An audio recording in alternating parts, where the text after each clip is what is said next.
Welcome to the Slop Temple. We pray this video helps.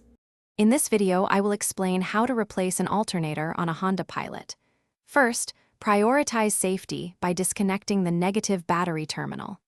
This prevents electrical shorts and potential injury. Gather your tools, including a 13mm wrench, a 10mm socket, and a serpentine belt tensioner tool. Make sure the engine is completely cool before you begin. Next, you'll need to remove the serpentine belt. Locate the tensioner pulley and use your serpentine belt tool to release the tension. Carefully slide the belt off the alternator pulley. Once the belt is off, you can access the alternator's mounting bolts. There are typically two main bolts holding the alternator in position. Now, it's time to disconnect the electrical connections.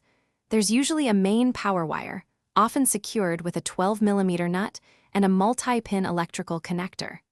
Unplug both of these carefully. Double-check that all wires are free and clear. With the wires disconnected and bolts removed, you can now carefully extract the old alternator from the engine bay. To install the new alternator, simply reverse the removal steps. Carefully place the new unit into its mounting bracket. Reinstall and tighten the two mounting bolts. Reconnect the main power wire and the electrical connector. Finally, reroute the serpentine belt over the pulleys and release the tensioner. Reconnect the battery and start your engine to confirm proper operation. Thanks for watching. Consider subscribing if we helped you.